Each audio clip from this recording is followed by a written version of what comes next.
Hello, everyone, and welcome to another episode of Around the Payload, brought to you by High Noon Podcast. I am your host of Blevins, and we may be a little bit giggly to start off this episode because we had a spicy little episode, pre-show rather, which always leads to a nice, hot, spicy episode, which we'll be getting into very shortly.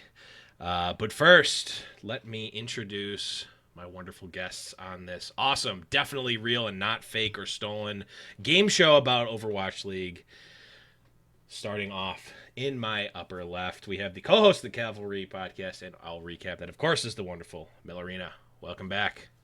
Hey, hey. Thank you for coming. In my upper right, we have the Batman to my not Chief Gordon. God, what's his name? Gordon guy from Batman. We have the Batman to my Gordon man from Batman. That, of course, is Mel. Hello, Gordon man here. No, wait, I'm Gordon man. You know what? I don't even know at this point. The crabs have infected my brain, and only the people in the pre-show will get that one. Although I have a very strange suspicion that the crabs will be coming back out in this episode. In the bottom right, we have that dude from your Overwatch. That's, of course, Freedo. Welcome back, man. Hi, everybody. And last, certainly not least, we have the newcomer, the newbie of the show. Of course, a host of Heroes Never Die, and I'll buy the numbers. Edanar, what's up, buddy? I swear, I didn't give everyone crabs. You swear that, but we have evidence that you did. But without further ado, let me introduce, just for those of you who are new to the show, we're going to be talking about all things Overwatch League, competitive Overwatch, and we're going to be going around. Everyone's going to get a chance to talk. I'm going to be giving out points. You're going to hear a sound that sounds a little bit like this. That is me doling out points, not you forgetting to join your new Hammond Frisbee golf game in the Overwatch workshop. But without further ado, let's jump in to round number one. Round one. Capture the objective. So the Houston Outlaws, man, they came off of their kind of home game weekend, like half home game weekend. Didn't get a single win. Won only one map. They have not won a single match in this stage. There's been controversy about their strategy and just running goats against teams that are better than them at goats, and there's a lot of talk about it, but we'll continue that conversation here, and we'll start with you, Mel. Chosen by random, of course, not by me specifically. Who's to blame for this performance of Houston? Blevins, 100%. But I wish this was my fault. This is exactly how I would have drawn it up. Oh, okay. So realistically, I think it's up to gaming. Like, let's be honest, they have sold the company or trying to sell the company or the organization, and it's just not looking good. And they can't make any moves. Not that they would. I mean, saw them in the off season, but maybe they would, right? And so I think the first moves they need to make when they do get sold is the top organization. I think Flame and Tyrong have not shown us much. I think that Flame didn't make the changes that he needed to make in the offseason. We weren't number one, so let's be honest, we should have added probably more than one player. And I think Tyrong has just showed that his coaching isn't up to par with what needs to be done for Houston. And I think that the talent is there, and I think they're just not utilizing it. So I have to blame them and think that this is more of a upper management type of situation than it is a talented player situation. That being said, I think the support line could use some work, but yeah, that is definitely a topic for debate as well. Volmel, what are your thoughts here on Houston? So many fingers to point, so many people to point at. If I had to narrow it down to one group of people, so when I read this question, I thought, what's one move that I think could immediately impact this team? And I really don't think there is one. But if I had to pick, it would be the upper management. So moving, the brass out. I do think there's a pretty strong culture within this team, even though I don't think they all work together very well. I'm pretty confident that some inner turmoil has caused Jake within the past couple weeks to kind of need to take a break. Now he's back within the team. We heard during the homestand that he is going to be within the team forever and become a core member of the team. I don't know if I trust that as far as I can throw half this team, but they look better because of it. You know, I mentioned this previously. As much as I've been critical of Houston, they do look better when they have a very vocal leader in Jake, and having him within that team, he kind of leads them emotionally, leads them, you know, within the comms, from my understanding. Removing that leader was a big sign of it was the smoking gun for me that things were not going well behind the scenes. So if I had to guess, this is a management issue, but there's a lot of mold at the bottom of this fridge. I think too, like being at the home games, you can see all their faces during the game, right? And when Jake is on the camera, he is talking nonstop, right? And the rest of the team's kind of like talking a little bit too. When Jake's not on, they're literally just sitting there like with these defeated looks on their face, like the entire time, like nothing. So yeah, that is not a good sign. But Freedo, what's your 2 cents here on Houston? I think we can easily blame just about everything. So I agree with the management, but it's unfortunate that it seems that there are restrictions on what they're looking to do. However, even with the moves they could have made, it seems they were a year delayed. So you get Dante probably at the worst possible time to get that type of player moving into a GOATS meta. I think next year they're going to get like an insane aggro Reinhardt instead of a passive tank in a meta where like then they'll like trade Moom away or something. So I blame management first, but I also disagree with the talent assessment. Not that I don't think the individuals can fit, it's that they're all like so specialized in their different playstyles, and what that culminates is in a team that requires way too much shot calling to get it to run. You know, there's a lot of grease that engine needs, and it worked okay at times last year where you had these really set engagements or a slow playstyle with Junkrat and Widowmaker. In just about every other meta, they look to be like behind the communication speed that you need, like in GOATS, right? Like Muma's got to be able to put that shield up and block that shatter before Bumper shatters the whole team and they clutch out Eichenwald and lose in a spot where they could have win, right? Like they need to be able to play at that pace, and them as a team overall seem to either rely too much on Jake as a shot caller, or they prefer this slow controlled style, which has just not been a thing in Overwatch for quite some time. So I blame everybody. That's a pretty apt considering the success of the Houston Outlaws this stage at least. And our last words here. What are you thinking about Houston? Who are you blaming? Well, actually, I just got a message that Houston Outlaws officially rebranded themselves to better fit their playstyle. They are now called the Houston Misdemeanors. So, but I will honestly say, get out. The newbie coming in hot. The organization is to blame for all this. They're probably in some sort of hiring freeze, so that it doesn't allow them to add new players, or really even they could dump players, but I mean they're just not going to do that at this point. The coaches themselves have no idea what they're doing. It's just a giant cluster. If you look at we have Clockwork. Sure. Nobody. Yes, you're right. Clockwork. You're also right. have Arhan.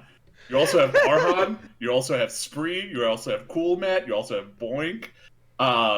But the coaches don't know what to do. Like, if you look at the Dallas game, 3 of the 4 maps, they had completely different lineups in. Like, they're just throwing... You remember those old toys that you would throw against a window, and then you would see what would stick, and then it'd slowly fall down? That's what the coaches are doing with the Outlaw players. They throw in Muma and Jake and Raucus for some reason, and they're sticking, but the rest they're just throwing up there, and they just keep falling down, and they're like, well... time to throw another one at the window and see what sticks. So they're overanalyzing themselves, thinking one minor thing will be able to fix it, when realistically, the whole team pretty much needs to be scrubbed. And they can't do that until the organization sells and they unfreeze who they can sign. Yeah, I mean that's a really good point. And Mel, to your point, you're right. They do have Clockwork, they do have Arhan, they do have Jake, but you know what they don't have? A win this stage. Moving on, let's talk Nah. about the Overwatch World Cup for 2019. The details have been announced. We are going to be seeing another World Cup at BlizzCon this year. We're now in the third or fourth year of World Cup. Fourth year, going into the fourth year of World Cup. We haven't really seen much change year to year. Pretty much been this a similar format. So, Valmel, we'll start with you. What does the World Cup need to do this year? I just had to double check and make sure I was doing my math right. This is the fourth. Okay, I'm not actually that much of an idiot. Beautiful. World Cup. I'd love to see World Cup this year be more focused on shining a light on the tier 2 division.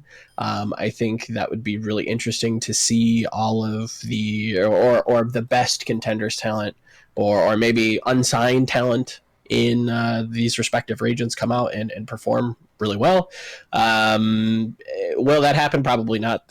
There's going to be regions that try to do that. There's going to be regions that try to, go for the gold, which is totally fair. What does it need to do? That's a good question. It's not really content that I'm super jazzed about, so it needs to not have really terrible trivia as a filler in the arena. When you're watching it, all in all, like it's a fine concept. I didn't even expect we were having it with the announcement of like the lands for contenders and the gauntlet. I didn't even expect to have any kind of representation at BlizzCon, let alone another World Cup for Overwatch esports. So I'm happy for it, for the people who are interested in it. Very cool. Not my bag. What it needs to do, I'd like it to be more competitive. For me, it needs more competition. Definitely agree with you there. Freedo, thoughts on the World Cup? Well, the good thing is it only has to be fun, basically, because of the gauntlet coming through. So I like both those moves together at the same time, where you kind of trim the fat of a lot of the extra games that would have been played at a local arena. You cut all that out, put the schedule down. All of a sudden, the top 5 teams in the past few years or so go straight into the second tournament anyway. I think that's good. Just jump right into it, get it done.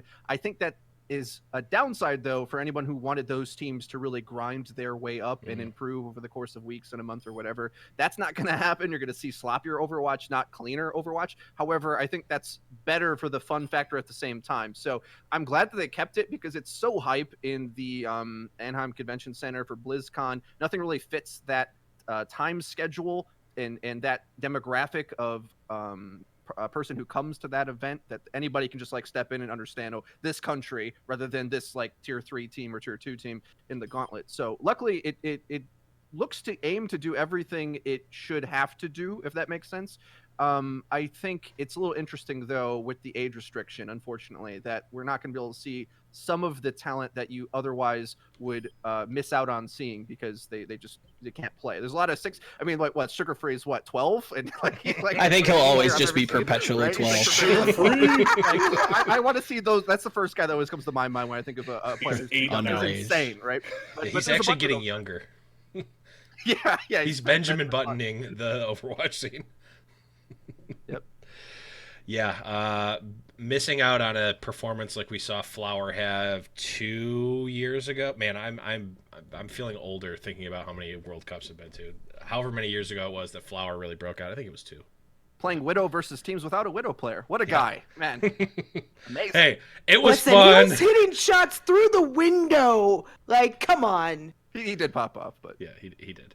But Edanar, what are you thinking here about World Cup for 2019? All right, so what they need to do this year is not do what they're doing this year. So a lot of these rules that they came out with make zero sense. The nobody under 18.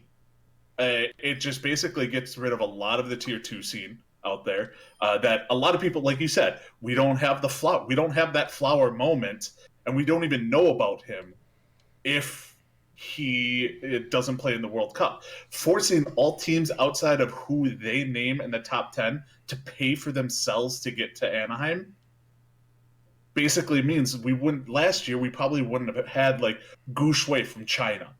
They would have been outside of the top 10. They would have had to pay their way there, or they would have had to play on an NA server from China.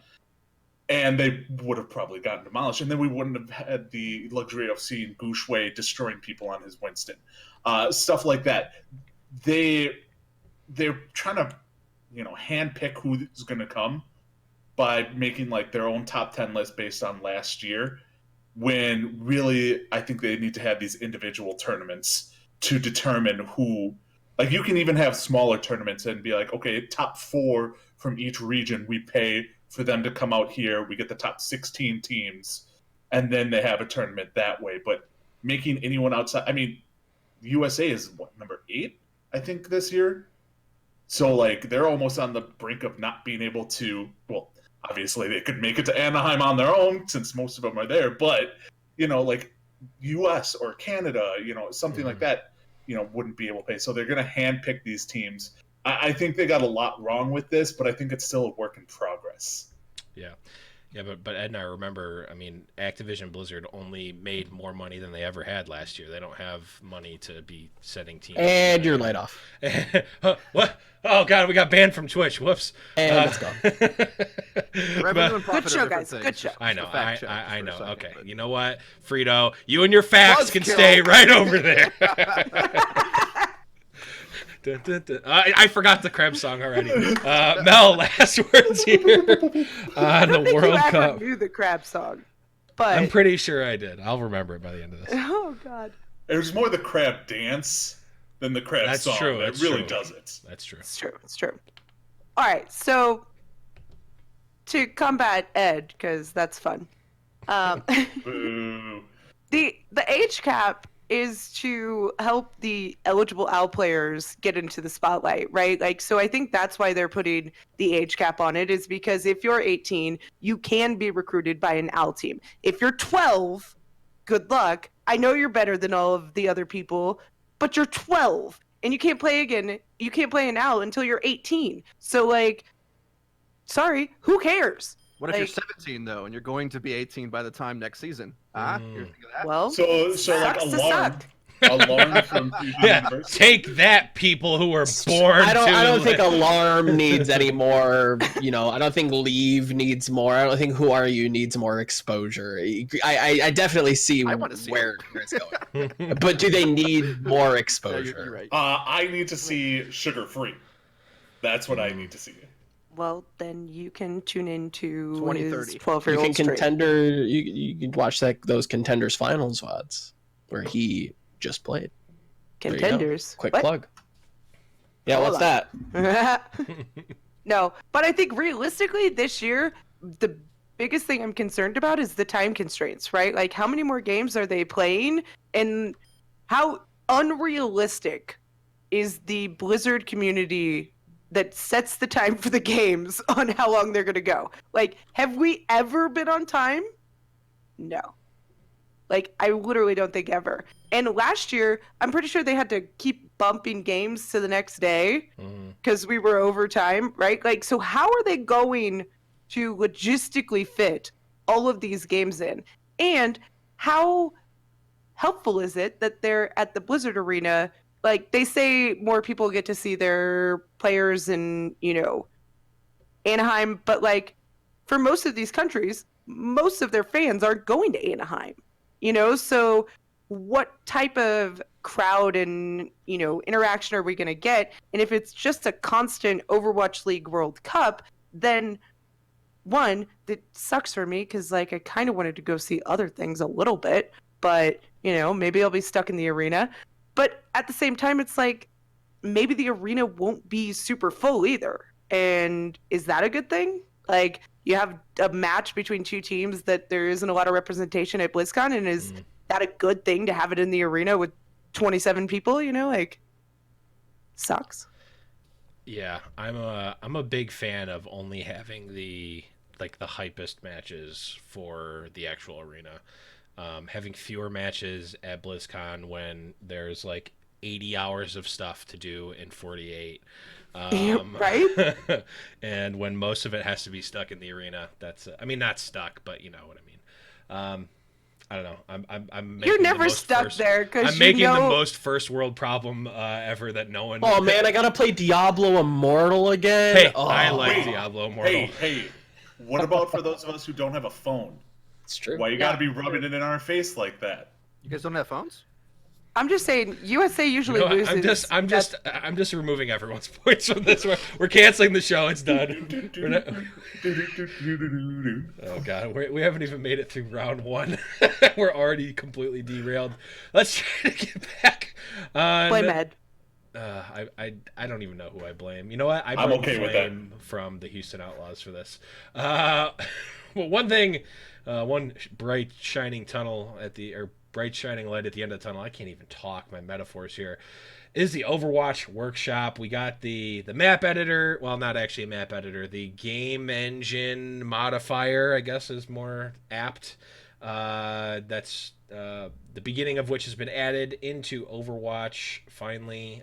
This was something I talked about before Overwatch was even released. The second they announced that it was on its own engine, like in 2015, I'm like, oh, they could do custom games and stuff. And now we're finally getting it in 2019, so I'm happy about that. But Freedo, we'll start with you. In terms of the game in general, and then also for competitive Overwatch, what does the workshop do for that? Well, two-part question, two-part answer. Competitive Overwatch, it does very little, I think, because the best experience or practice is scrims, universally thought of. Now, maybe there might become some drills or aim practice or specific, like, far mid-air battles or Rhine Earth Shatter reaction tests, things like that, competitively that might amp that up. But generally, I think it's understood that this is a casual thing for the public audience, which is important because that is sort of an entry point for players that otherwise wouldn't play the normal competitive mode, because in its current state, who wants to play the normal competitive mode? But I'll get to that in a second. But that's good. And the number one word I want to say is longevity. It adds longevity to the game. So when we're coming around this next year and there's not really new events and there's not really new game modes that's coming out, well, there's always going to be stuff churning out on the workshop. And it's already gained a lot of steam thus far in like a week. So I'm excited to see where that takes us in a few months. I think it definitely does need like a map editor and more buffs to it down the line to actually give it the longevity that other, like, Dota auto chess or whatever other modes, Dota itself, of course, it needs more infrastructure to do that. And the hidden thing on the end of this, though, is the philosophy at Blizzard that I think is changing. And we got a tweet from Slasher saying that there's going to be some competitive rule set changes coming down the line. He says he's happy, stuff he's asked for. I've asked for a lot of the same things. So I think overall they're willing to say, what does the community actually want? Let's try giving them that. And that I think that's going to work. I mean, call me crazy, but I think it's a great idea. Ah, man, Blizzard opening their ears to the people who pay thousands of dollars and thousands of hours of their lives to their games. That doesn't sound like them at all. Revolutionary. You paid thousands of dollars for your game? Okay, all right, you know what? I buy all the skins. I have played a lot of Hearthstone over the years, all right? You know what? I'm what many people call a degenerate, okay? But Edanar, what do you think about the workshop? Well, first off, I love the workshop, but as far as it goes with the comp scene, I think the best we can hope for is that the community implements some good ideas that Blizzard might adapt. Some things I've seen out there is I saw today somebody implemented the ping system that was in Apex into Overwatch. That is something that, like, maybe if that gains enough steam and gains popularity, Blizzard can be like, okay, well, we can implement this into the comp scene if you want that. I've heard rumors of people building their own comp system on it. That's a big hard pass for me, because somebody's going to build it and then they're just going to abandon it and everyone's going to get their hopes up and be like, oh wait, no, let's go back to the old comp system. But this is like Freedo said, it's more for the casual fan, the fun fan. It's, I can't do any of this stuff, so I will rely on everyone else to make the fun for me. And you're starting to see a lot of it now. Like I saw Smash Brothers mode the other day, and today I saw Bastion comes out instead of Torbjorn's turret. Like, okay, let's have that. But it's going to be a lot of fun. I don't think we're going to get another Dota coming from the Warcraft 3 engine, just because there's no map editor at the If there was a map editor, you could probably get really popular game types. But since you're working within the constraints of the maps that are already out there, I don't think you're going to really get anything in like the Dota style yet. Right. But there's still hope that the map editor will be brought out. Definitely. Mel, what are you thinking on the workshop? Well, first of all, combat Edanar again. They're not going to do a map editor because then they're going to lose a bunch of people to like a Dota like they did to Warcraft 3, right? Like, come on, they're smarter than that. They learned their lesson. Yeah, but So- aren't they already losing those people to Fortnite? Like, if they made Overwatch Fortnite, maybe they'll be playing Fortnite and Overwatch. I think they did make Overwatch Fortnite. And Exactly. Overwatch like Mario Kart. Like, Hold on, come guys. on. You know what? I'm canceling the show. I'm gonna go play some of these games. Right? I think it's great. I think it's great for the game. I think the biggest takeaway I get from this is that you take all of these people on the Blizzard team currently and you free up all their time to do all of these great things and you put this on the community and you're like, oh, you think that Rig having, 10 less hit points is going to make a difference? Show me. You know what I mean? Like, and so they have all these other people that are super smart and super awesome at doing things that are able to focus their attention on maybe some more of the things that the community wants, while also allowing the community to feel like they have a say and feel like they have a voice in the, development of the game and getting them to come up with things. And to be honest, like, they've got tunnel vision a lot of times. Like, they have a hard time coming up with new concepts, right? After you've looked at, like, the same thing for so long, you're kind of like, can I get outside the box? Like, how far can I get outside the box? And these people are going to do it for you. And I'm not saying that they're going to make something amazing that they're just going to put into Overwatch, but they're going to inspire new thoughts from the creative developers. And it also gives people a chance that, want to do this for a living to showcase their skills and to, get an in. We know that Blizzard hires people that show that they've got the talent on things like this, like Captain Planet, right? Like, he wasn't an employee of Blizzard and he, rocked it and they were like, hey, come this way. We would like you. So I think it's overall a big bonus to casual Overwatch, but I think it's also a big bonus to competitive Overwatch because you allow some of those resources to go over there. I'm pretty sure Mel just called the player base, compared us to the 10,000 monkeys sitting in a room on typewriters, and eventually one of us will fix. And you're like, well, it was the best of times. It was the blurst of times. You blathering ape. oh, dork. Shout outs to anyone who caught that my reference. The last words here on the Overwatch workshop. I think it's good for Overwatch the game. I think it's really important. I think it's like previously mentioned, this is a big philosophy change. Back in the day, we didn't have hero limit. We had no hero limit, and that was a core tenet of Overwatch's philosophy. I remember today? arguing for that. I think there's a lot of people. They have been, their track record has been proven to be very malleable with the game, which is great. We just need to be a little bit more, we need to expedite that a little bit farther along. I think it's been a very big Blizzard philosophy over the years for many of their games where they think they know where they're going and they're very stubborn until the point where they're like, all right, community, what do you want? And they give it to you. And then lo and behold, it succeeds. What does the workshop do in particular? I think it does bring people back to the game. I think there is going to be a mode, not with this year and maybe not next year, maybe not the year after that, but there will be a mode that is developed with these tools that is going to be fairly popular. Is it going to be Dota auto chess levels? Maybe not. Will it create a new genre like Warcraft 3 did? Probably not. Like those are some big lofty expectations to hit, but I think there are going to be some fun game modes that are going to get people to come back, play the game, and like Freedo said, trickle over and maybe dabble with some comp. Maybe, they fall in love with the game all over again, and it's good for everybody. But I think I wouldn't doubt some of the creative minds that look to break games. I think if I'm understanding it correctly, Super Smash Bros. Melee is broken through the name editor.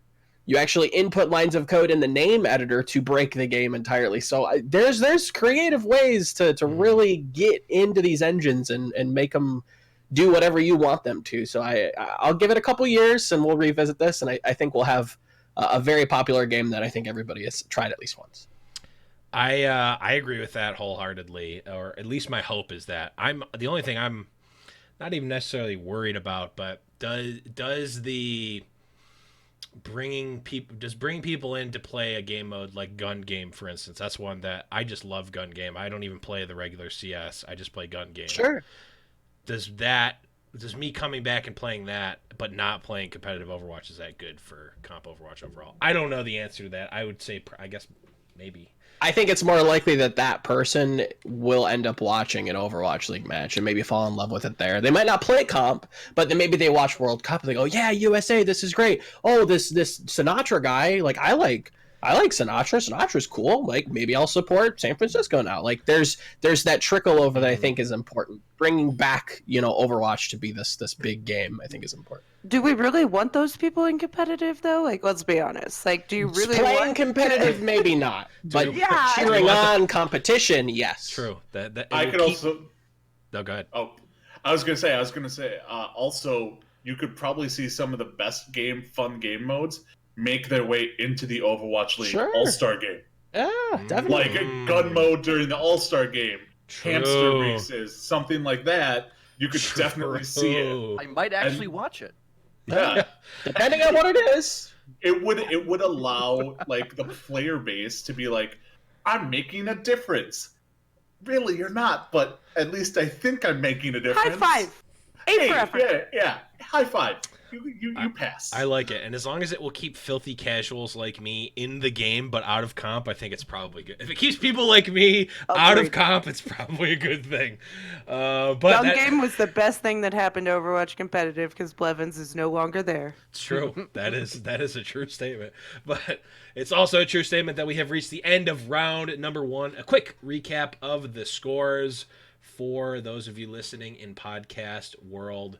We've got Melarina and Volamel rounding out the back with 25 points. Freedo with 26 points. And the newbie, Edanar, pulling ahead with a strong 27 points.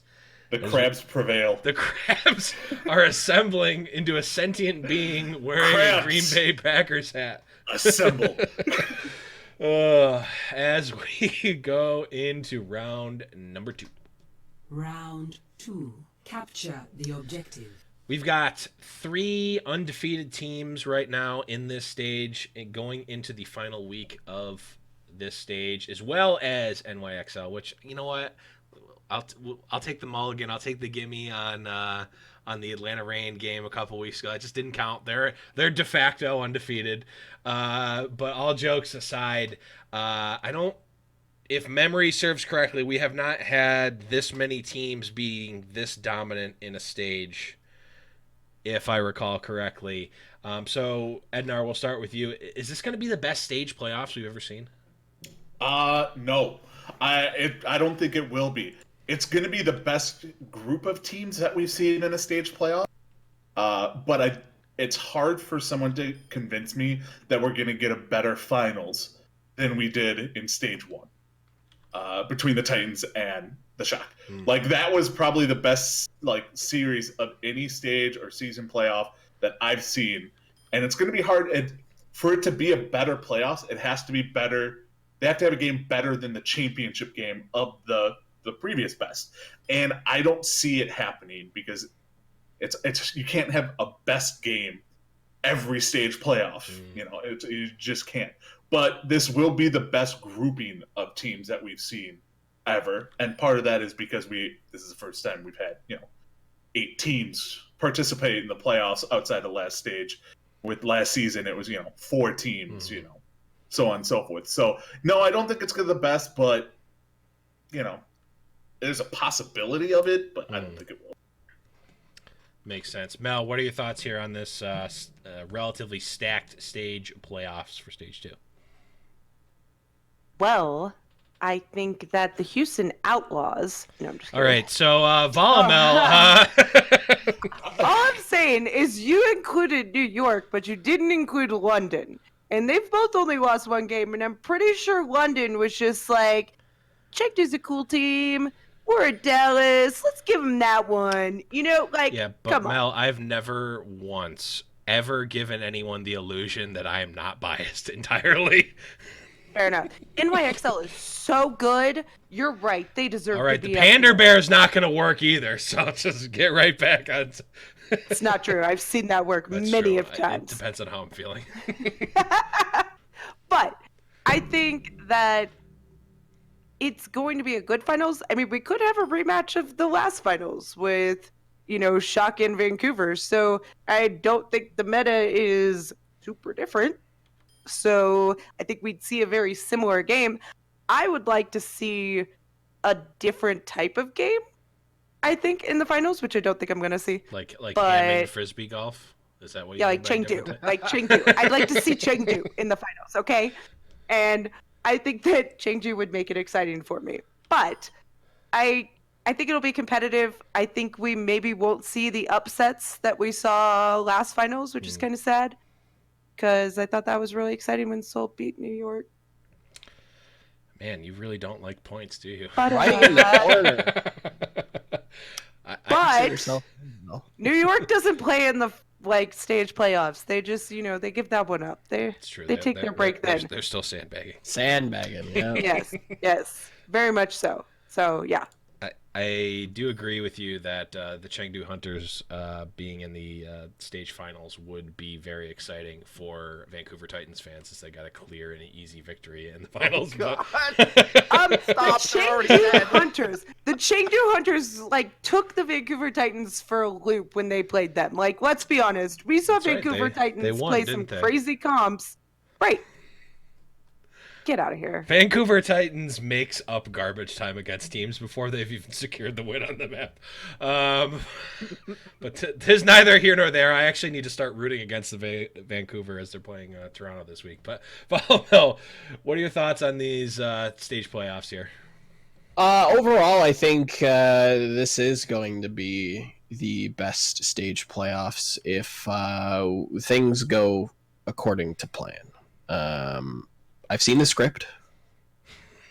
Rigged. The script says that the San Francisco Shock will be upsetting the Vancouver Titans in a best of 7 to supersede the skill of last stage playoffs, to supersede the narrative presence. This is a Vancouver Titans team that, is supposed to be dynastic. Will they continue along these golden bricks, or will Shock upset them? I have a feeling that Shock is going to upset them in a absolute barn burner, but this is going to supersede last stage. I have a good feeling.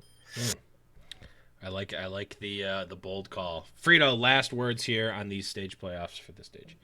There's been a lot of talk about the finals, but I'm pretty sure the question was about the playoffs. And playoffs, the thing with problem I have with the playoffs as it is now is that stage playoffs, to a lot of teams, aren't to be taken too seriously, yet this whole stage, as far as the scheduling's been concerned, shouldn't be taken too seriously. The byproduct of having so many undefeated teams is because the scheduling was just somehow god-awful for high-quality matches. And thankfully, you're going to get the matchups that you want to see in the playoffs where they only give half effort, supposedly. I want them to try. Believe me, I think it's going to be great to see these teams go up against each other, but I don't bias those matchups more because I'm getting them in the stage playoffs. In stage 1, we got San Fran playing NYXL, Vancouver, Gladiators, a bunch of sick matchups just in their schedule, right? And having multiple teams that are either undefeated or one loss this stage doesn't all of a sudden mean those, I think you have to take actual power ranking accuracy into effect and realize that the schedule has just been really whack. That being said, I think there's a slew of good matches from each section. So maybe not the best final, who knows to that point, but the overall playoff picture looks to be fun with a lot of sick teams finally going head to head, which we are robbed of in the regular stage. Yeah, a lot of good points there. I'm definitely looking forward to this one. It just seems like there's a bigger there's more teams here that I wouldn't feel too gross picking to win it all, which is not always the case here. But we will move on here and kind of piggyback off of a sub discussion that we've been having about this stage, which was the meta, and how it really wasn't super different from stage 1 to stage 2. So Mel, we'll start with you here. Do you think that Blizzard is going to make any more changes in time for stage 3 to maybe push us more to a DPS meta or something that's not just straight goats? I do. I think they will make a big change. I think that they have tried to make these changes over and over again and epically failed. But I think they will make a change. And the reason I think it'll come now is because there's like a month off, right? Like they have a month between stage 2 and 3. And so now's the time to do it. If you want season 2 to be anything, you've got to do it now and give your teams a little bit of time to prepare for that epic change. And I think that they've already been planning it. I think that a lot of these balance changes that they've been putting into competitive Overwatch, I think have been kind of the prerequisites to implementing more things. I don't think they'll put in a 2-2-2 lock. I'd like them to, but I don't think it'll happen until after Overwatch League is done, season 2. But I do think that they will do something that will not require, but entice and make it more beneficial to play DPS heroes. Definitely have my fingers crossed, at least for the Pine and Flower and all these other Striker, all these other players that are. I mean, I got to away see on the Jake bench. Rat. I got to see Jake Rat when I was in Dallas, so that was, pretty epic and pretty awesome. And Yeah. if I can see more Linkser, I'm good with it. For sure. Valma, what do you think? Is Blizzard going to make any changes for stage 3? Yeah, I'd assume so. They have not been at every avenue. They have not been a big fan of the old death ball goats meta. They won't let their broadcast team talk about it. It's got to be 3-3. And they've been more accepting of the competitive jargon, which is nice to see and adds a little bit more of a grassroots kind of homely feel to it for those of us who participate in that kind of thing. But yeah, they're probably going to have to make a change. It's no surprise that people are a lot more engaged when it is a little bit more flashy on the screen. You get to see those pop-off moments. You get to see the big Widowmaker plays, the big Tracer plays, the Genji blades. Like, people really enjoy that, so it's beneficial to everybody. But what I will say is that I don't know that it's been completely doom and gloom with the old Goats comp. Composition or the viewership has been fine. It hasn't been great. I think a lot of people assumed it was going to be a lot lower if we stayed on Goats this long. But if they are going to make a change, I think it needs to be now and not later on when your whole season has basically been played on the Goats meta, and now you change it for playoffs or even stage 4, and then there's a big question mark put on the season, and the season winner were you the best team all season? Right. Isn't necessarily true. But yeah, I think with this big break, you'll see a big PTR patch come in and really try to change things up. Definitely would make sense. Freedo, what are your thoughts?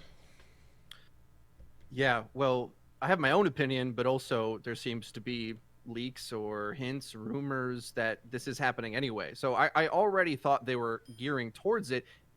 It's a really controversial time to do it at any point, because just like you're saying, even halfway through the season, a big jump into anything with DPS just all of a sudden sort of makes the whole first. It's a whole new game. It's a whole new game, and I don't like that part of it, actually, but I do think sacrifices have to be made to sort of save the season and save the game. So if we're getting competitive changes, and I do think it pretty likely some sort of role lock. I don't know what to call it, but something that enforces roles, because the problem is, for me, with balancing, so far they have attempted to balance their way into making other heroes viable. The problem that we found is that this one composition, which has multiple heroes that can put into it. And I mean, now you see Shock play Baptiste and Goats, or you can take Brig out, you can play it with Winston, you play with Reinhardt, some teams play it with Wrecking Ball now. It's like, so there's not really balance, I think, that you can do to force Goats out. It just plays the objectives that we have, the current modes we have now, too well. That's the problem. It's actually its ability to play these modes, because we see on Assault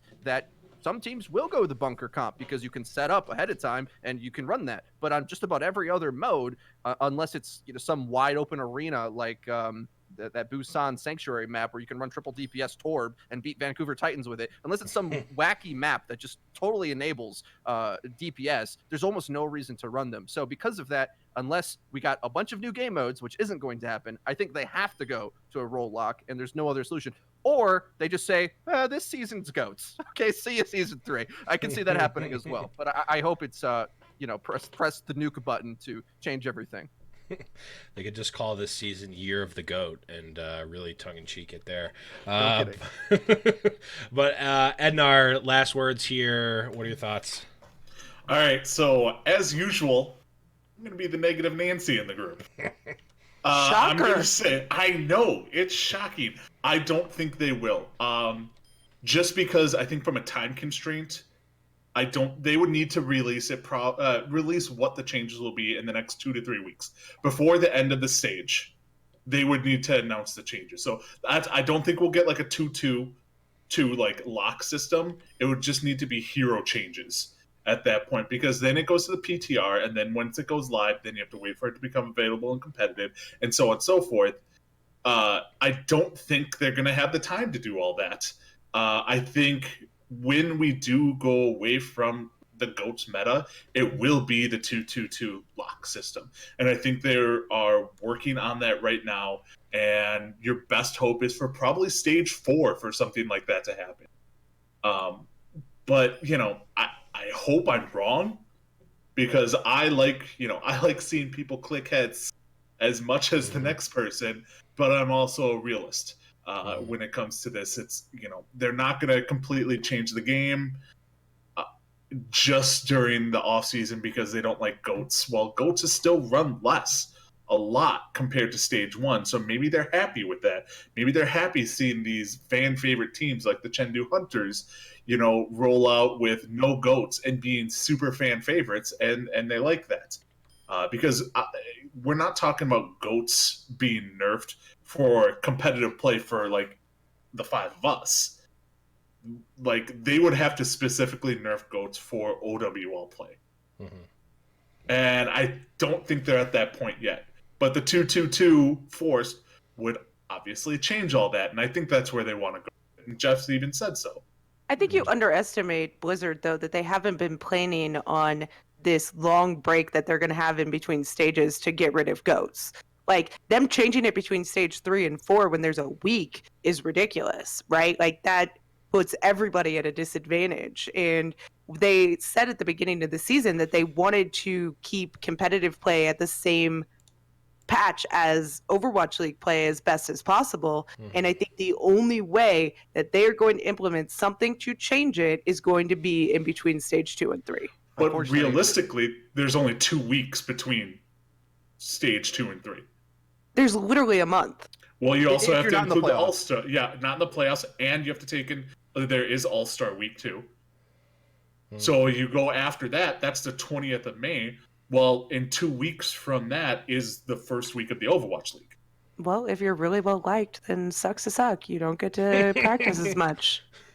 You're not really practicing an All-Star game. The thing that sucks, though, is Jeff Kaplan and Aaron Keller both said in interviews that they like where the balance is at, which is to indicate that they're happy with it. The other problem is the nerfs you would have to put in to nerf GOATS comp as it is would wreck those heroes for competitive play, which is something they don't do. Like, Sound Barrier would have to get nerfed, Zarya would have to get nerfed with her charge and everything, and a lot of these heroes would just be, like, really bad in ranked play after that. So they're kind of stuck. Yeah. Yeah, it's definitely an interesting conundrum that I hope the Galaxy brains at Blizzard can solve better than I can. That's for sure. But let's move on here into the last question here in round number 2. We had the very first true home game for Overwatch League. What was promised to us from the beginning, the Dallas homestand. Valmel, we'll start with you here. Did the homestand meet your expectations? For the most part, I was pretty impressed. I was happy with, the little touches that, the Fuel did with the stage, with the lights, and, they seemed to have a good attendance, I would say. There is some questions about, the box office, what those numbers might have been, what they looked like. There's reports that there's a GameStop around, giving tickets depending on a purchase. All in all, there was interest in it, which is good. I think there's definitely room to improve. Obviously, they had the unfortunate power outage, which obviously is, I would imagine, not in their control, just, unlucky, go next. But I thought that the way that they interacted with the fans could have been a little bit better. I heard that through the grapevine that some of the local talent that they played off stream, whether it was like a band or like a dance troupe, I have no idea. That was actually really good for the live audience, so kudos to them there. I can't know of it, but I'm just, kind of regurgitating it third hand. But yeah, I think interacting with the live audience could have been a little bit better. I think the whole like haha yeehaw cowboy thing was fine. Lasso in your weird workout balls that look like horses. I get it. You're in Texas. When in Rome. But the whole like Reinhardt race was a little bit goofy to me. I think you could have done like some sort of trivia quiz about Texas, like they did with the Paris guys. I think there was definitely more creative ways to go about things than have two guys or gals, depending on who it was, run around in Reinhardt costumes and risk them breaking, that kind of stuff. So it could have been better there, but all in all, a good thing. There was interest, there was energy, people liked it. I take offense to that because I'm from Wisconsin. Have you ever heard of the sausage races? Yeah, they have those in Buffalo too. The wing It races. is the thing you look forward to. I'm sorry, guys. It's only part of the game I watch. Yeah, like People it's love the those 7th things. inning stretch. Yeah. You have the sausages race around the track. It's amazing. I've also got to say, Volmel, you said you suggested that they do something more creative, and then your suggestion was do Texas themed trivia. I don't think I can't think of something more boring than that. It's like we're gonna just put Jeopardy on in between the matches. Then you can be happy with your two large, clunky Reinhardt costumes moving 4 feet in front of you, and you can applaud that. That's fine. Okay. Have your They fun. could execute it better, but they need some sort Sure. some sort of I'll tracer go race or something. Now, if they can get the Reinhardt suits to actually rocket charge forward, There you go. A that would be creative new way to do have this. There you them go. run See, I'm into each other. outsourcing. Blevins, you are my workshop. Congratulations. You've been hired. you had an idea, just need a little bit of a punch up. Exactly. I just needed better execution. Freedo, what are your thoughts on the first Overwatch League home game? I think it was a huge success. The Twitch numbers were up because I think everyone wanted to tune in to see what it was like. It seems like Overwatch League, time and time again, shows me, and I think everyone else, that its production and everything that goes with it is almost forefront ahead of the gameplay. And I'm the opposite. I think like what Valmo was saying as well is like, I want some dry analysis on the desk and stuff like that. That's the stuff I want. But I think for a experience for everybody, it blew me away where I think it set the bar maybe even too high because I don't think a lot of these teams are going to be selling out their venues or, maybe they have a few hundred seater or something like that. And they've got pyrotechnics. They're just pulling out all the stops for Dallas. I mean, I liked the booing. I liked so many things about it. I thought it did really, really set a high bar in that way. So I don't know what I would have them improve. I'm interested though. I like this format better than what I assume we're getting next year, where all the games are home. So like, are we going to be swapping cameras to the different venues at the time? Like, I kind of like having like your team hosts a weekend or whatever, and then you're the one game. I think that's kind of cool. Otherwise, I'm interested to see if they can pull off having all of the games be home and away games throughout the broadcast and swap their team and talent through next year. That's going to be magnificent because we're going to be like, oh, live in Dallas, Texas now, and go from game to game, and each game will have that hype and the fans invested in the gameplay, except if you're playing in like Florida or something and nobody shows up or cares. But other than that, it'll be cool. So I think it sets a good precedent for what we can expect to come in the future, which is all signs pointing upwards. Yeah, man, that would be crazy if they had every game lined up, and then, man, they would need They would need so. I mean, I guess they would just outsource it to the teams, right? Like they would have the, Hex and Semler would become, the Joe Buck. They're only doing the, the national games. They're not doing the local games. That they could definitely do that. But that'll definitely be interesting to see. Ednar, what did you think about the home game? I think it actually exceeded my expectations. I personally expected more. Being a Dallas homestand, I expected more dumpster. They did a phenomenal job, I think, concentrating more on engaging the crowd and making it more about the crowd than about the actual gameplay. Because honestly, most of the matches sucked. I mean, you look at Saturday, all 4 of the matches were horrible. 2 of the 4 matches on Sunday were horrible. But they kept the crowd involved. They pumped them up the whole time, and then they did a good job of showing how pumped up the crowd was during the broadcast. I mean, I find it hard to imagine that they weren't up on the volume of the crowd during the matches a little, so you could hear them better through Twitch and stuff like that, because you want to get people pumped up and hyped about all of this stuff. I mean, outside, this was all just a giant test run for them too, and I think they kind of nailed it on the head. Outside of the power outage, which we've learned wasn't their issue. That was something with the city, and it's Texas, and it's just pure hotness and horribleness down there, and that probably played a part of it. But they were able to travel as a production company, which spells out great things for next year. Like they didn't run into huge hiccups. They didn't deal with any of the production issues, like the Barney song coming on. We didn't have the Barney song come on, and we had the Barney song come on. They should have had LA. the Crab song come on. Yeah. I can't remember it. The Crabtina. But yeah, I think they did a great job, and when we get a little further on, I'm going to explain why they also bit themselves in the ass with this. So yeah, we'll definitely get to that in a second. But Mel, you were actually there. Let's hear it directly from the source. What did you think of the first home game? I mean, it was a lot better because I was there, I feel like. So, it was just a lot of fun. But so is the, Blizzard Arena when I'm there. I will say this was definitely a different atmosphere, and it was a lot of fun. I think that to kind of contrast what Freedo was saying about the fact that having them host weekends, it was like the opposite for me. I almost wish there wasn't those other games there, because those other games were kind of like filler games that everybody went to get a beer, go outside, and get something to eat during, right? Like I think somebody told me there was like 80% of the tickets that were purchased were from Texas residents, like with the Texas address, right? And so it was a lot of people there for Houston and for Dallas.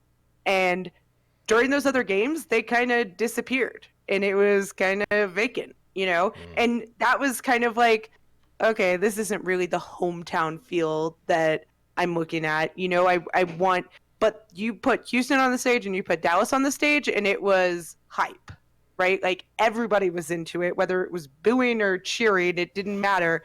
Everybody was there. And I think that is the feeling I want to get when I go to a home game, not this like, okay, I've got 6 hours until my team gets here. Like the middle seats, they had these like middle, love seat little like comfy chairs that you had to pay a lot of money for apparently, but those were literally empty until Dallas came out, and then they were full, right? And I get that, and I appreciate that, and I love that, but why have the other teams there?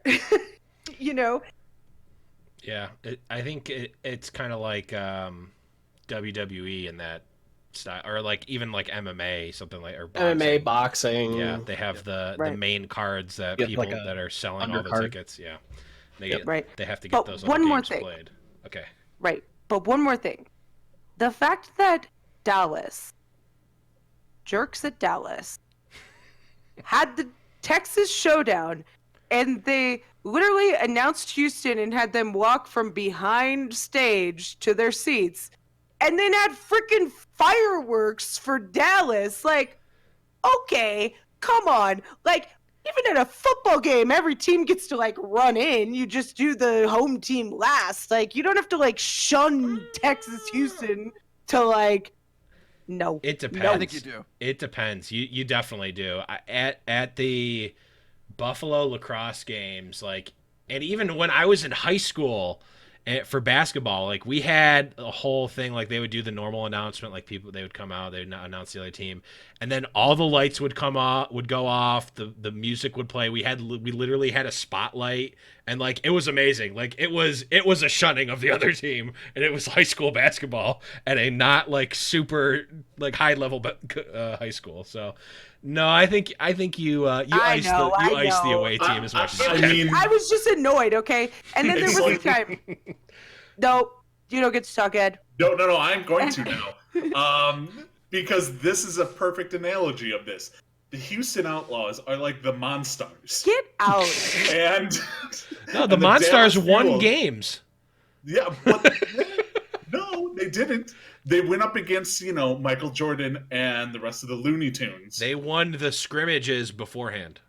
They won the scrims. Well, Scrimbucks. They Oh, got yes, the Scrimbucks. Monstars They, had they so must many make it to scrimbucks. every podcast. Scrimbucks must always be Oh mentioned. my gosh. Oh my gosh. yeah, but Yes, the old Monstars didn't Scrooge. get an announcement. We need more attractions. Okay, there was also a time where Bob and I. It's done. It's done. I I hate won. you. I won the podcast. Bye, guys. Oh my god. So Bob and I are there, and Bob's in a Dallas jersey, and I am in a Houston jersey, right? So we're like, everybody asks us, like, oh, how does that work? Like, I'm sorry, I don't have to like the same team he does, but it was unfortunate because they were better. But so we're sitting there, and we're like in like the front row of the second section on the floor, and the camera guy like comes up during the Dallas Houston game and just sits there like this for literally like 5 minutes, and I'm like, what are you doing? Like, get away from me, because I know Houston's gonna do something awful. No, and then Houston makes some like horrible error, and Dallas wins the team fight, and like the pictures of me being like, and Bob like, "Ah!" And I was like, no. You gave them exactly what they wanted. And he literally just walked away right after It's that. like they could predict Houston would suck. Yeah, he had It's to like, sit there for we a while. We know Houston's going to do something stupid. Let's just keep the camera on this. And we take that guy's earpiece. We hear Volumel in his ear, like, okay, it's gonna happen. The script says it's going, and catch it. But we have gone wildly off track, and we are very quickly running out of time. So we're gonna breeze through this last round. But before that, we'll quickly recap the scores. It's a very close one here. We've got Volumel still rounding out the back of the pack here with 50 points. Freedo and Mel all tied up at 52, and Edanar still holding the front here with 53. But as we go into this last round, it is, of course, anyone's game as we head into round number 3. The payload is approaching its destination. Round number 3 is, of course, the buy or sell round, and we are going to do a slightly shortened one because we are running out of time, so sorry about that. But, of course, buy does mean agree, and sell does mean disagree for this. But, Freedo, we will start with you here. In the vein of the Dallas homestand, like we alluded to earlier, in 2020, they're theoretically going to have all of these games as home games, or at least a higher frequency of homestands if they don't do that. Buy or sell that Overwatch League can recreate this homestand environment and be able to sell these arenas multiple times a year next year. Okay, I'm glad the question was worded that way, because when you say multiple, it means more than one. So, most definitely, yeah, I think they could recreate it for a bunch of teams, and especially, I'm interested in the teams outside of my native country and overseas, right? I mean, like, you think of when you are watching a Paris game, that's not just Paris. I can't say that, man. My white trash accent taking over again.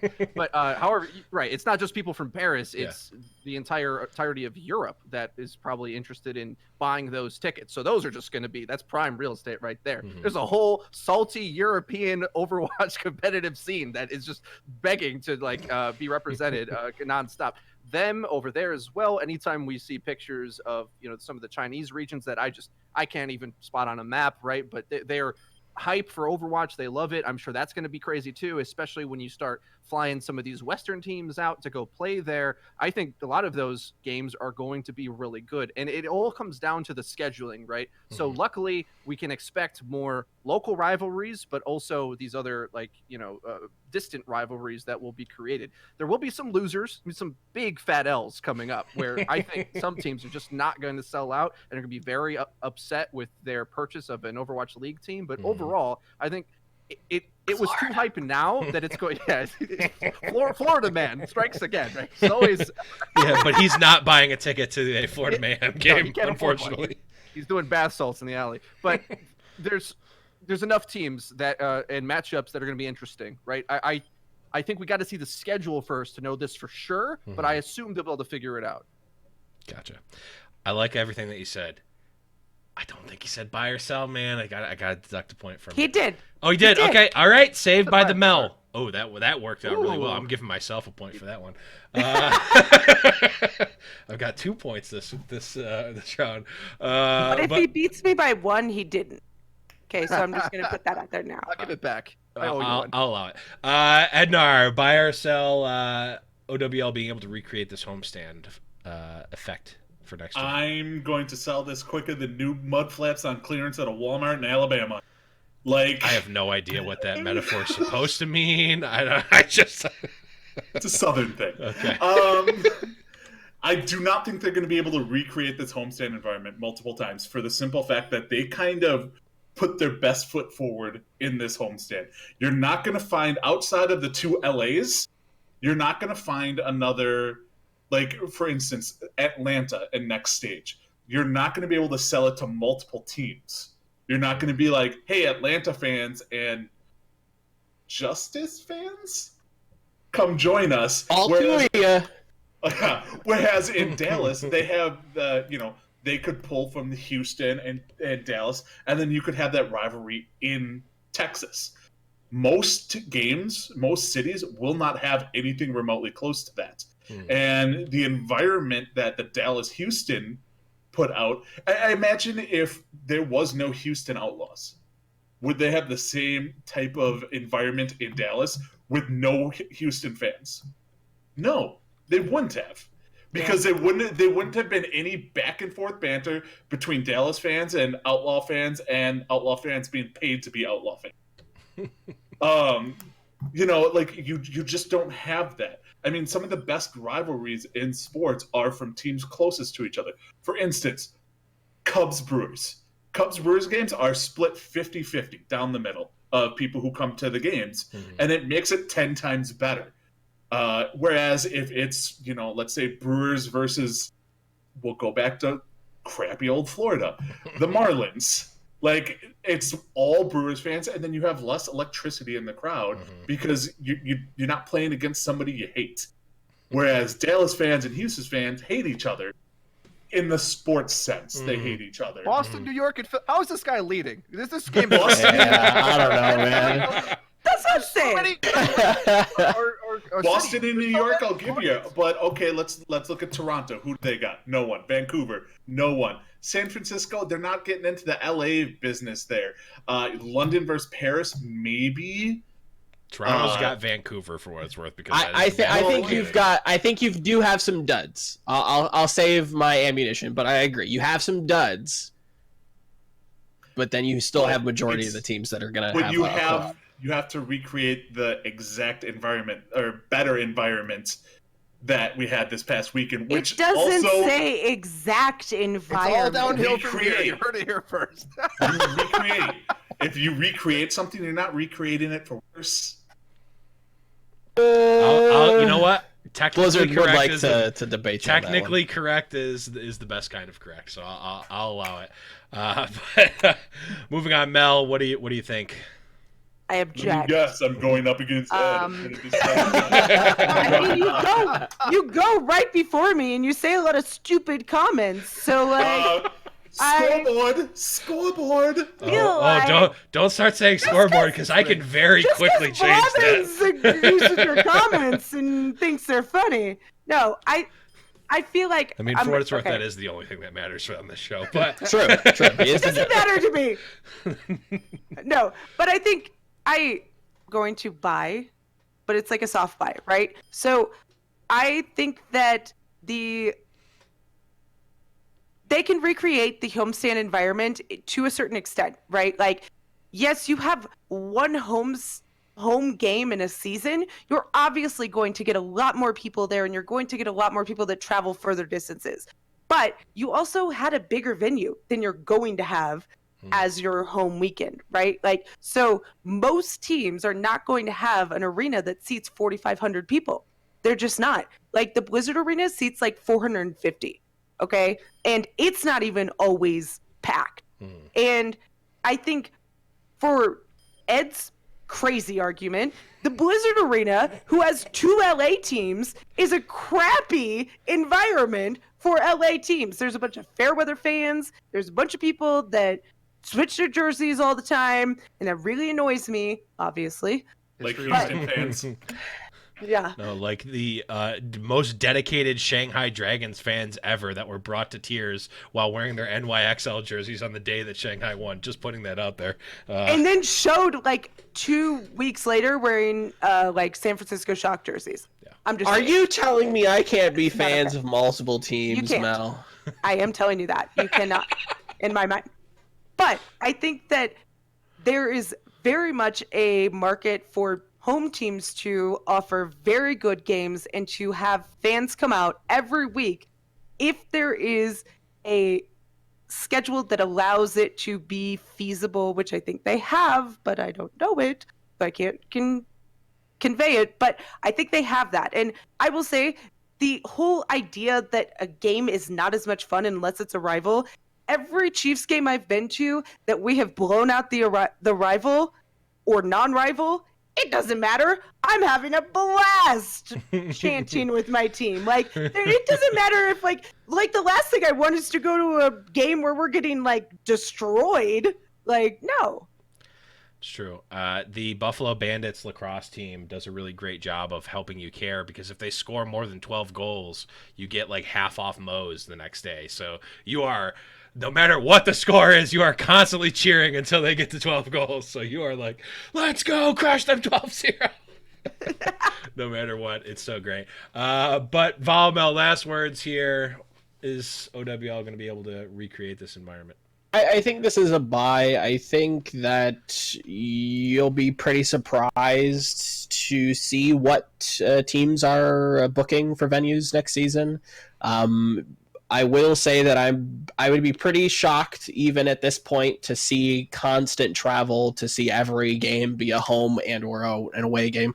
I think 2020 that season will be more focused on regionalization rather than specific home and away. It won't be Shanghai has 12 home games, 12 away games a season. Just it's not logistically possible. I credit Blizzard to a degree on building the plane as they fly it, but that's 20 planes they have to build and fly them all at the same time. It's just not.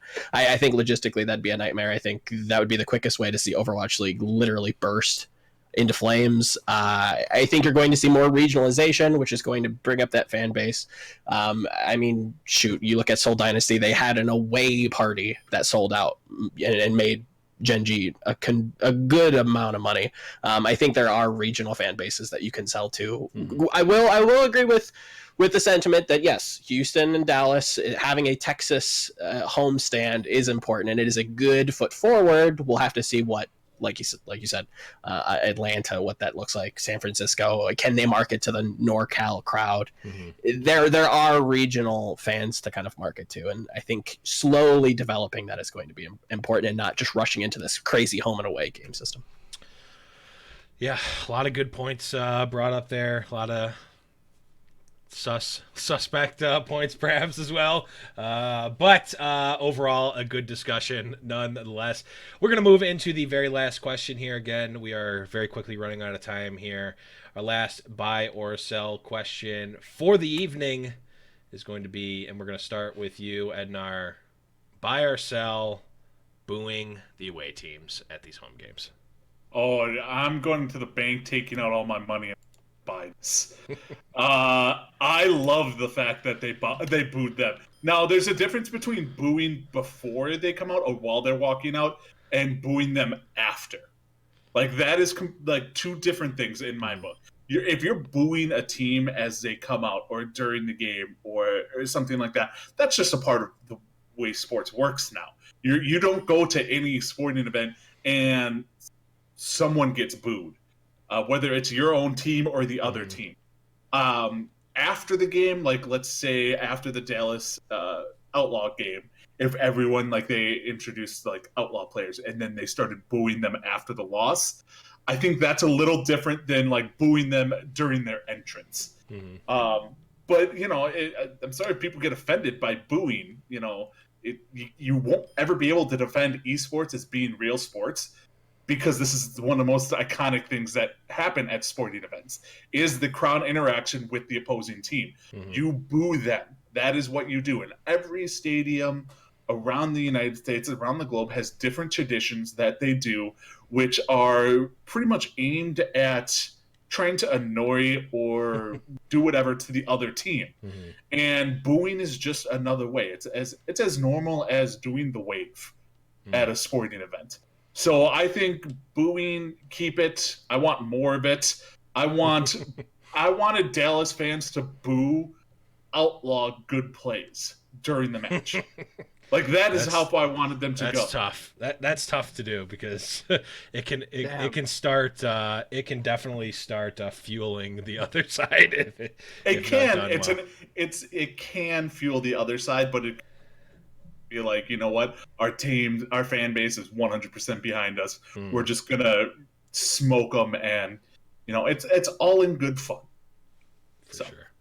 For sure. Mel, buy or sell the booing? As much as I'd like to sell just to disagree with Ed, I'm going to have I don't agree with Ed. The unfortunate route of agreeing with Ed on this one, but I will buy. And the Dallas fans did boo when Houston got a good play. They did. It was there, but there was enough Houston fans that it was able to drown out the Dallas booing, and they kind of stopped, right? Because it wasn't prevalent enough. And I think that's what you're gonna get with a rivalry Texas versus Texas teams, right? You're going to have both fan bases very present. Now, the Atlanta game, we might see different things, right? Because Atlanta might have more Atlanta fans than anything else, and so you're gonna hear maybe some of those boos coming through, or not even boos, but rooting on your own team when they're kind of failing, right? Houston tried to do that a couple times during the home event, but it was you were so drowned out by the cheers of the Dallas fans, it wasn't even worth it.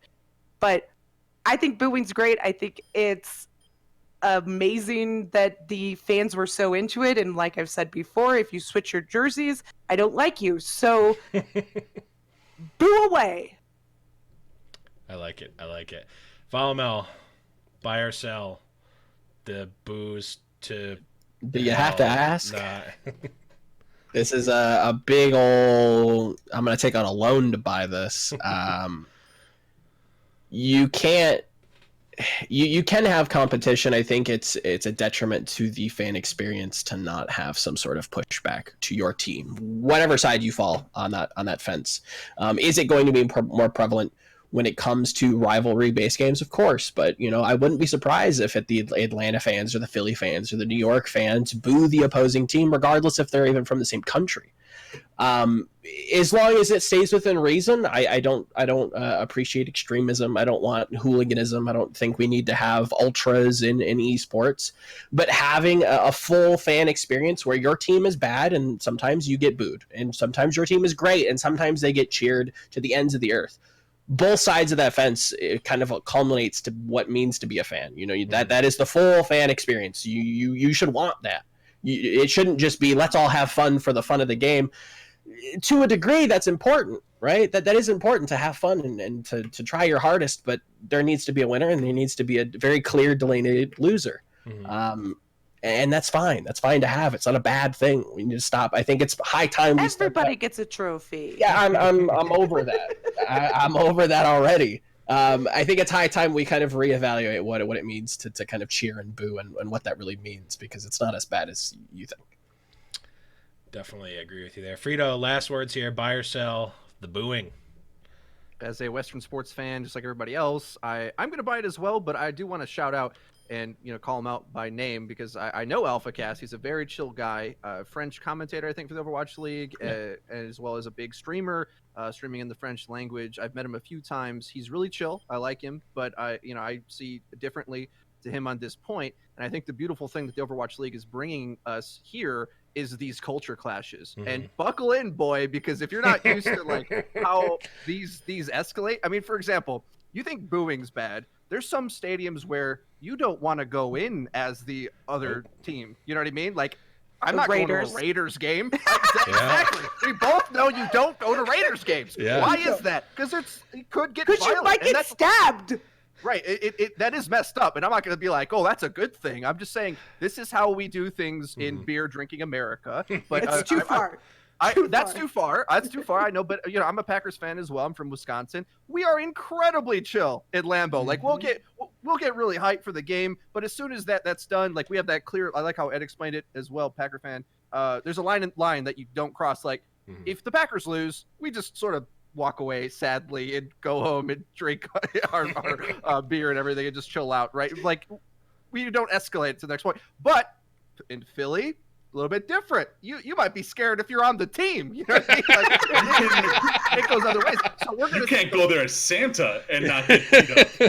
Yeah, like we're gonna see the full rainbow of all these things, and maybe in Paris they do things a little bit differently. I mean, seemed to be hype at the Overwatch World Cup. Maybe they don't boo the away teams, but guess what? When you come over to some of these cities, get ready to get booed. It's just happening. You're not stopping it. That's what's bizarre too, is because EU football culture has a good amount of booing. They have a good amount of like fan culture. So it's very bizarre for me to see like this much of a culture clash. Maybe AlphaCast isn't a big football guy. Maybe some of us want to get past. Maybe we want to get past this thing and like we're gamers. We don't have to be these mundane knuckle draggers. Some of us are these mundane knuckle draggers. I have to tell you. I will say nothing makes it more exciting though, than being in the arena with the cheering and the booing. And I was a Houston fan. I was the one getting booed, right? Like nothing's more exciting than that. You feel the energy like inside of you. It makes you care.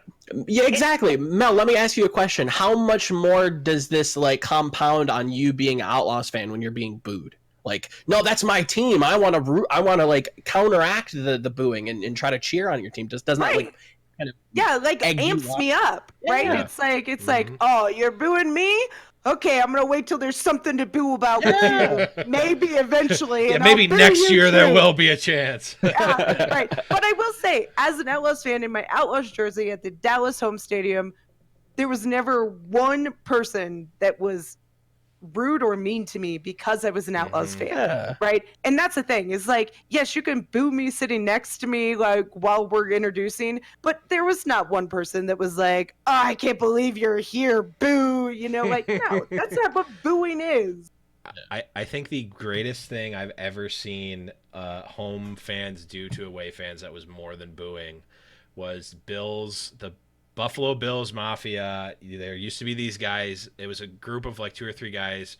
One of them would have a mini basketball. One of them would have a mini hoop. And then the other one would be the dunker. And they would just pick a guy. The guy with the hoop would go behind the other team's fan, would toss an alley-oop, and the guy would be like, what? And just get dunked on in the crowd. I mean, Freedo, you're a Packer fan, or you're a Badger fan as well? Wisconsin Badger football.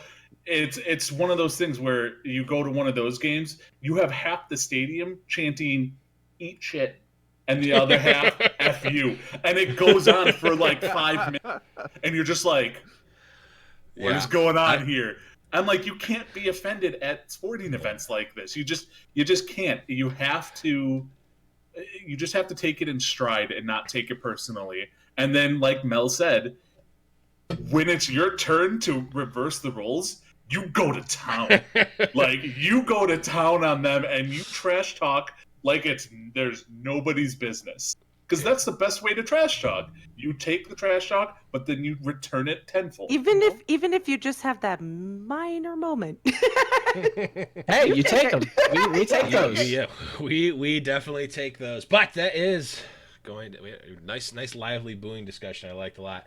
That is going to bring us to the end of the regular segments here today, which means sadly going to have to let two of you go home, and by go home I mean choose the winners of the top two. But it seems that the kids playing and fighting against each other did not quite work out. Both Ed and I blame Mel. had 69. I believe had I'm 69 just a point points behind Freedo, and I believe I get my point back. So Well, you don't get the point. He loses the point. So then Volamel just wins out. I'm just going to ignore everything that you're saying and say that we have Volamel and Freedo in the finals here with 70 points. And, of course, that does bring us to our final question. The way this one works, there's no points given out here. We're just going to ask a single question. Both parties are going to be able to answer. And then both Mel and Edanar are going to be casting their vote to see who they believe is the winner. And if they can't decisively choose, which I just have a feeling they're not gonna agree here, but if that does come down to that, then I get to choose the final victor here. But let's talk about our final question here. The payload is approaching its destination. All right, so we've spent the last half of the show talking about the home games and next year and booing and all that sort of stuff. So I'm definitely stealing this question from Foul Play that we did yesterday. But Freedo, we'll start with you. Which team do you believe will have the biggest home field advantage next season? The biggest brain pick here always is to pick NYXL when you're on this show. But I will go with their rival team just next door, Boston. Because that is a town that is just always angry about sports. Their teams are always underdogs. Boston Uprising is an underdog team. Well, of course, not the New England Patriots over there nearby. But like baseball-wise, they get in fist fights with New Yorkers. I think that's an area. Special shout-out to my Philly mention earlier. However, they're destructive usually towards their own teams as well. So I won't put them, but I think Boston is a sleeper hit over there. There's a lot of easy answers to this, but that's my creative one. I like it. I was a Boston Red Sox fan for a very, very long time. Volamel, your choice. I'm going to go with the Seoul Dynasty. Not only do they have a very passionate, near enigmatic fan base that will cause riots in the streets if Ryu Jae-hong cuts his hair or he feeds on Zarya, but Koreans have a very interesting way of dealing with practice when it comes to foreigners. And it's not specifically to Overwatch. It's esports in general, where if there's some regionality on the line, they might not practice as hard against you. Maybe they don't practice against you at all. Seoul's going to have the premium practice coming home. They'll be on their home turf. They have, the seventh man, whatever, as the fans. They have the premium practice. Maybe there's a little bit of a bias when it comes to these, contenders teams trying to practice. It's going to be up to the outsiders to kind of fight amongst themselves. I think they're going to do really well at home. Yeah, I think Seoul's my pick. I like it. Both are very good picks here. So, Mel, do you pick Freedo with Boston or Volamel with the Seoul Dynasty? to be honest, okay, going into this, I was like, whoever picks Seoul Dynasty is the winner. But like your reasoning wasn't in line with my reasoning. Like Seoul Dynasty is the winner because there's like over 50% Korean players and they're the only Korean team. So everybody's going to go watch them, right? But since you didn't say that, and Freedo gave us a better explanation of why Boston would be a winner, and he stole my point, I'll give it to Freedo. I feel like one of those three things is a little bit more important than the other. I'll let you figure that out. A vote for Freedo is a vote for you, I guess, in some weird, bizarre, logical way that I'll allow. Edanar, your choice. Are you picking the winner as Freedo with the Boston Uprising, or are you bringing it to a Blevins vote with Volamel and the Seoul Dynasty? Part of me really, really wants to fight Mel. So I'll just start with that.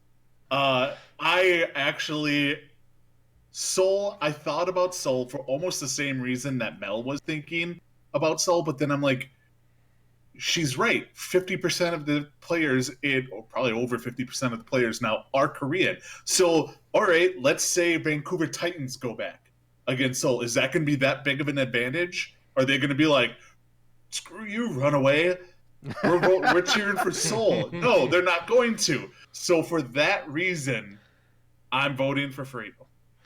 I And feel he's a like Packer that fan. makes the Korean home field advantage even better. There is I no guess- home field advantage because they'll Both be teams are like, Korean. There's no advantage. Right. yeah. That's the thing. It's neutral. So Freedo made a good point with Boston, and he's a Packer fan. Yes. Hey, Yes. the reason that you pick someone is not relevant. You can Completely pick up to for me. whatever you can pick whatever reason you want, but that does mean Freedo, you are victorious. Capture the And objective. what I will say Well is done. that history has been made. You are the first person, as far as I know, to have received 2 crowns, 2 victories here. The double crown for Freedo. I will mention. Dun, dun, dun, If I would have known that, Then what? It's me the majority of the time. I put a crab's plague on all of you. I will say that the auto win answer was Toronto Defiant. If you said specifically, because I will King of the literally North! be there. Yes, the Kings of the North. Kings of the North. It would have been an easy victory. But Freedo, you have won. You are victorious. The floor is yours to sell out, shout out, whatever you would like. Go at it. Yeah, follow us on Twitter, your Overwatch YT. I will say, I'd like the Soul answer. However, you guys talked me out of it by the end of it, knowing that like half the league's Korean, so it doesn't make an advantage. However, I will say some of those matchups with the plane rides over there, I think will be really rough, especially in specific teams. So I actually like that answer, and I wish it won at first. But then you guys said that half the team's Korean. I'm like, oh yeah, mine is better. Yes, go me. mine is better. I'm so awesome. I love it. High five. But guys, that is going to be it. This was a little bit longer episode, so sorry about that if you had a specific timed ride to work where you usually listen to Around the Payload. But you know what? You're welcome, because this was an awesome episode. This was a spicy one. Thanks to everyone on here. But that will be it for Edanar, for Melarina, for Volamel, and for our newly double-crowned champion, Freedo. I am the Blevins, and we will catch you guys next time around the Payload. Bye-bye. Bye. Bye.